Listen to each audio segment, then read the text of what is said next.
Aimeriez-vous savoir comment adopter de bonnes habitudes ou au contraire perdre toutes vos mauvaises habitudes pour ainsi améliorer votre quotidien et donc votre vie?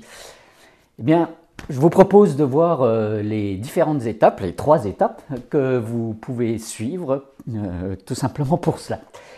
Salut, c'est Alain, bienvenue dans cette nouvelle vidéo et si vous êtes nouvelle ou nouveau sur cette chaîne, sachez que j'y partage du contenu pour vous apporter plus de confiance, plus de motivation, plus d'excellence et plus de challenge aussi, tout cela pour améliorer votre posture de leader et orchestrer au mieux, plus efficacement votre vie et votre quotidien. Nous avons tous eu à un moment donné dans notre vie envie de changer une de nos habitudes. C'est d'ailleurs souvent le cas en début d'année, quand on prend ce qu'on appelle de bonnes résolutions, les nouvelles résolutions, là, et que l'on se dit que cette année on va mieux manger, on va arrêter de fumer, on va passer plus de temps en famille, moins travailler. Tout part finalement d'un bon sentiment, d'une vraie volonté positive. Mais alors, pourquoi justement, la plupart du temps, notre volonté de changement n'opère pas dans la durée et que quelques jours, quelques semaines plus tard, finalement, on abandonne nos bonnes résolutions là, et toutes les bonnes nouvelles habitudes qu'on voulait prendre. En fait, il faut aller chercher la solution dans notre cerveau, là, ce fameux superordinateur que nous avons dans notre tête, qui se sert de circuits, de programmes pour régir nos modes de fonctionnement. En fait, il faut juste comprendre, entre guillemets juste, comment marche l'algorithme habitude de notre cerveau. J'adore tous les livres de Yuval Noah Harari là, parce qu'il explique de façon très claire plein de concepts de notre société. Et justement, selon lui, le concept le plus important du XXIe siècle serait de faire tout notre possible pour comprendre ce qu'est un algorithme et comment les algorithmes sont liés à nos émotions. Pour être un peu plus précis, je vous propose de jeter un petit coup d'œil là, rapide sur les 4 lois du changement de comportement de James Clear. Pour plus de détails, moi je vous invite à aller lire son livre Atomic Habits, et d'ailleurs aussi celui de Charles Duhigg sur le pouvoir de l'habitude. En fait, James Clear décrit ce qu'il appelle une boucle d'habitude comme ça. Si un comportement est insuffisant dans l'une des 4 étapes suivantes, il ne deviendra pas une habitude. Éliminez le signal et votre habitude ne commencera jamais. Réduisez l'envie et vous n'aurez pas assez de motivation pour agir. Rendez le comportement difficile et vous ne pourrez pas le faire. Et si la récompense ne satisfait pas votre désir, vous n'aurez aucune raison de le refaire à l'avenir. Sans les 3 premières étapes, aucun changement de comportement ne pourra se produire. Et sans les 4, un comportement ne se répétera pas.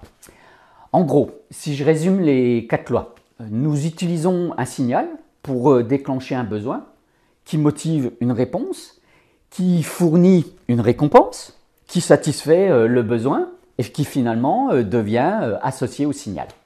Ainsi, ces 4 étapes forment une boucle de rétroaction neurologique. Signal, envie, réponse, récompense.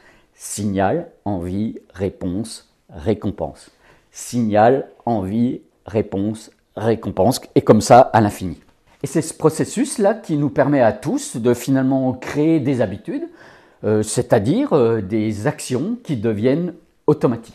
Alors maintenant que l'on a compris, je pense tous ensemble, le principe ou l'algorithme, voyons ensemble ce que vous pouvez en faire pour changer vos habitudes. Tout d'abord, voyons comment prendre une bonne nouvelle habitude. Pour cela, je vais un peu simplifier les choses en m'appuyant sur 3 étapes. Et pour rendre concret tout cela, quelle est la nouvelle habitude que vous voulez prendre? Prenez-en une, rendez-la évidente, puis en 2, rendez-la facile, et en 3, rendez-la géniale. Attendez, vous affolez pas là, concrètement, on va faire mieux. Quelle est la nouvelle habitude que vous aimeriez développer? Qu'est-ce qui vous tient vraiment à cœur là? Et ce qui vous tient à cœur là, selon vous, ça peut avoir quel impact positif sur votre vie? allez, admettons que vous voulez par exemple bouger un peu plus chaque matin. Donc passons en revue ces fameuses 3 lois là. Tout d'abord, comment rendre cela plus évident? Eh bien, vous pourriez préparer vos vêtements de sport par exemple. Le soir, vous les posez sur la cuvette de votre WC parce que c'est par là que vous passez systématiquement le matin. Ensuite, comment rendre tout cela plus facile? Eh bien, plutôt que de vous dire « Allez, demain, je vais faire 1 heure de sport » ou « Je vais faire une demi-heure d'exercice » ou 15 minutes. Réduisez, ne dites pas une demi-heure, 15 minutes, ni même 5 minutes. Décidez de bouger pendant 1 minute. Et c'est comme ça que vous allez avoir une victoire. C'est facile, c'est comme ça qu'on avance. Enfin, comment rendre tout cela génial? Le meilleur moyen, le plus simple, on va dire, c'est de célébrer, de cocher par exemple sur un calendrier mural, c'est fait. Ou exprimer votre joie de l'avoir fait dans un cahier par exemple. Et maintenant, voyons ensemble là, comment vous pourriez perdre une de vos mauvaises habitudes. Eh bien, tout d'abord, en 1, on va jouer un peu au magicien. Là. Il faut la rendre invisible. En 2, il faut la rendre difficile. Et en 3, il faut la rendre terrible.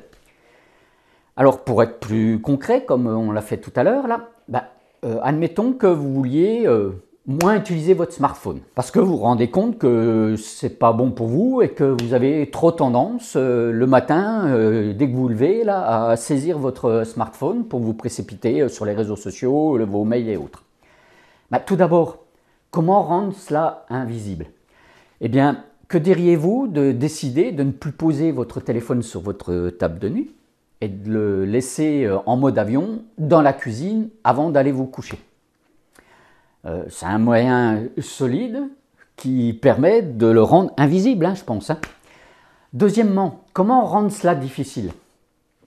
Eh bien, au lieu de vous faciliter les choses et de poser ça à la cuisine, au lieu de le mettre en mode avion, laissez-le dans votre voiture qui est dans le garage, ou peut-être mieux, donnez-le à votre conjoint ou conjointe et dites-lui de le cacher quelque part, où vous ne le trouverez pas. Puis enfin, comment rendre cela terrible? Prenez un engagement avec ce que moi j'appelle un partenaire de progrès, qui peut être un proche, un coach, un ami, en disant que si vous rompez votre engagement d'arrêter d'utiliser par exemple votre smartphone, donc de faire ce que vous voulez arrêter, vous enverrez un chèque de la taille d'un montant qui fait mal à un organisme de bienveillance que vous n'aimez pas, que vous aimez le moins. Faites en sorte que finalement tout cela soit vraiment douloureux d'échouer. C'est un bon moyen de réussir. D'ailleurs, dans cette dernière étape, il y a un double effet qui se coule, car avoir un soutien social et s'auto-engager vis-à-vis d'autrui sera finalement une vraie avancée dans votre changement d'état d'esprit. Pour conclure, voici ce que je voudrais vous dire. Nous nous focalisons souvent, voire trop souvent, sur le résultat pour lequel nous devons faire les choses. Dans ces cas-là, si je veux perdre quelques kilos, alors je vais décider de me mettre par exemple au sport. Le résultat nous amène à adopter un comportement. Sauf que pour changer, ça ne suffit pas. En fait, la meilleure solution pour changer est de définir qui nous voulons être. Si je définis que je veux être une personne en bonne santé, que je veux être un bon papa ou une bonne maman, ou que je veux être un entrepreneur qui a de l'abondance, du succès, alors le changement de mes comportements va être beaucoup plus facile. Car notre identité et nos habitudes sont concomitantes, vont ensemble.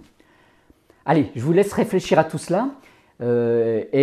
Si vous avez envie de nous partager et de me partager vos changements d'habitude, n'hésitez pas à mettre tout cela dans vos commentaires et puis me dire aussi ce que vous pensez un peu de tout ça.